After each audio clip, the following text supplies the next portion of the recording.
తీసేశారు. ఆయన తీసి ఓపెన్గా ప్రకటన చేశారు, నేను మళ్ళీ ముఖ్యమంత్రి అవుతున్నాను, జూన్ 4వ తేదీన సంతకం, తొలి సంతకం ఈ ఫైల్ మీదే, వాలంటీర్స్ వ్యవస్థని కంటిన్యూ చేసే ఫైల్ మీదే అనేది.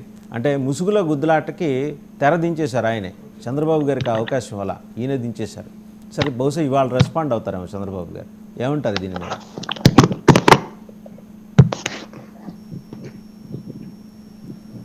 మ్యూట్లో ఉన్నారండి. గుడ్ మార్నింగ్ అండి.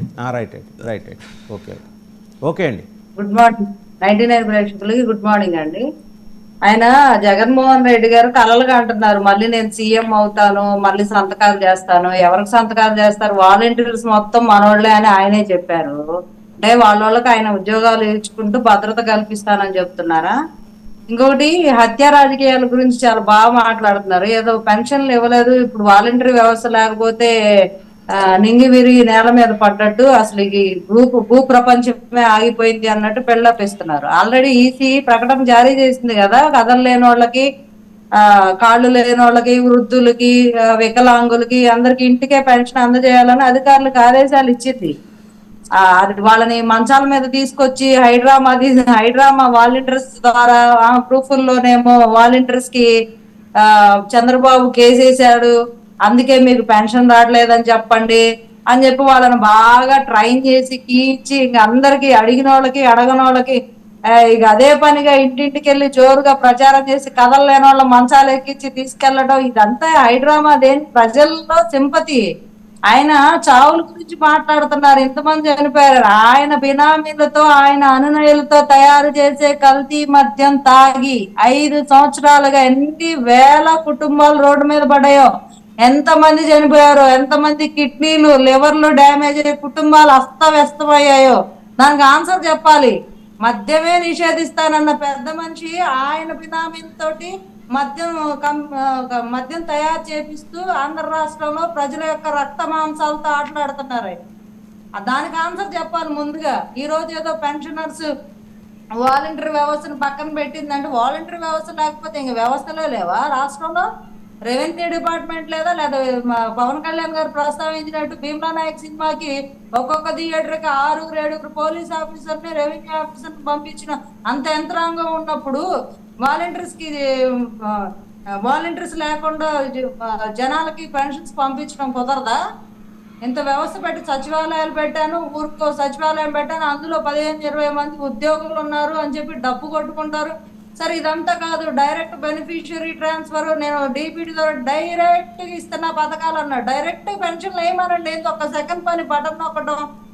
అందరి అకౌంట్ లో ఆల్రెడీ వాలంటీర్స్ డేటా కలెక్ట్ చేశారుగా, ఏ ఇంట్లో ఎవరున్నారు, పెన్షన్దారుల వాళ్ళ అకౌంట్లు ఏంటి, అన్ని ప్రతిదీ వాళ్ళ పర్సనల్ ఇన్ఫర్మేషన్ తో సహా ఈరోజు గవర్నమెంట్ దగ్గర డేటా ఉంది. ఎంతమంది లబ్ధిదారులు ఉన్నారు, ఎంతమంది పెన్షన్ తీసుకుంటున్నారు, వాళ్ళ బ్యాంక్ అకౌంట్ డైరెక్ట్ బటనే కదా నొక్కడం, డబ్బులు ఉంటే. నిన్న నిమ్మల రామారాయుడు గారు వెళ్ళి అక్కడ వెళ్ళి సచివాలయానికి వెళ్ళి ఆ ఉద్యోగుల్ని ఆరాధిస్తే 1,49,000 రూపాయలు ఆ ఊరికి రావాల్సి ఉంటే పెన్షన్ కి 9,000 రూపాయలు అకౌంట్ లో వేసారంట. వాళ్ళు ఎట్టిస్తారు 9,000 రూపాయలు అకౌంట్ లో ఉంటే? 1,49,000 రూపాయలు ట్రాన్స్ఫర్ చేయాల్సి ఉండగా గవర్నమెంట్ 9,000 రూపాయలు ట్రాన్స్ఫర్ చేసిందంట. అంటే డబ్బులు ఇవ్వకుండా, నాటకాలు ఆడతా, వేయకుండా ఇదేదో ప్రతిపక్షాలు కుట్ర చేశాయి, వాలంటీర్స్ నిర్బంధించారు, వాలంటీర్స్ పక్కన పెట్టారు, అందుకే మేము పెన్షన్ ఇవ్వట్లేదు అని చెప్పి దీన్ని కూడా ఒక హైడ్రామాగా, పొలిటికల్ డ్రామాగా, అంటే తండ్రి శవాన్ని పక్కన పెట్టుకుని సంతకాలు సేకరించిన ఆయనకి బాబాయ్ గొడ్డల పోటునే ఒక సింపతి డ్రామా ఆడి అధికారంలో కూర్చున్న పెద్ద మనిషికి ఈ అవ్వాతాతల మీద కూడా డ్రామాలు ఆడటం ఆయనకి ఏమన్నా కొత్త? డ్రామాలు ఆడడంలో దిట్ట. సో డైరెక్ట్ గా నేను సీఎం అవుతా అంటే జనాలంతా పిచ్చిగా ఎవరు లేరు, అంత తెలివి తక్కువగా ఎవరు లేరు. ఈ రోజు ఆలోచిస్తున్నారు అందరూ. ఈసీ ఎలక్షన్ కమిషన్ పక్కన పెట్టిందంటే ఆయన స్టేట్మెంట్ ద్వారానే పక్కన పెట్టింది. ఇలా డైరెక్ట్ గా వాలంటీర్లు పిలిపి ఇచ్చారు, చొక్కాలు మడత పెట్టండి, కాలర్లు ఎగరేయండి, మీరంతా వాలంటీర్స్ అంతా మనోళ్లే, ఎన్నికల విధుల్లో పాల్గొనండి, ఇంటింటికి వెళ్ళి ప్రచారం చేయండి, నన్ను మళ్ళీ గెలిపించండి అని చెప్పి ఈయన ఓపెన్ గా బహిరంగంగా చెప్పారు. మరి ఎలక్షన్ కమిషన్ చర్యలు తీసుకోదా?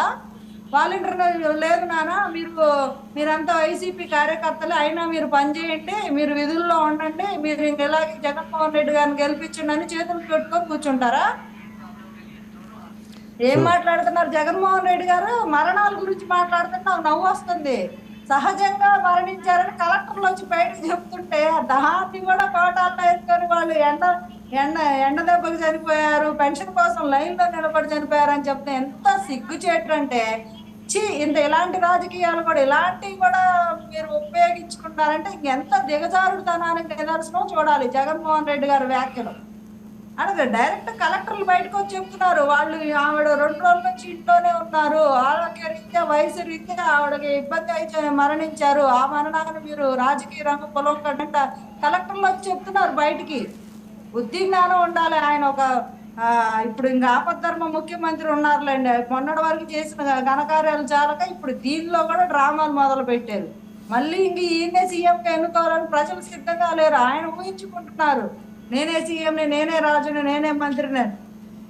నేను చేసిన డ్రామా ప్రతి ఒక్కళ్ళకి వెళ్తుంది. వాలంటీర్స్ వెళ్ళి చెవిలో జోరీగల్లాగా ప్రతి ఇంటికి వెళ్ళి చంద్రబాబు అంటే ఏది జరిగినా ప్రతిపక్షాల మీద బురదేసేయడమే. బాబాయ్ చనిపోయినా ప్రతిపక్షాలే, ఆయన అసమర్థత కూడా చంద్రబాబుదే, ఆయన ఎందుకు పని చేయట్లేదు అనడానికి కూడా చంద్రబాబే, ఇంకేదన్నా జరిగినా కూడా చంద్రబాబే.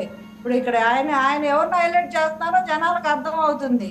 అంటే నీకన్నా సమర్థుడని ఆయన చెప్పకనే చెప్తున్నారు కదా చంద్రబాబు గురించి, వాళ్ళకే ఓట్లేస్తారు జనాలు.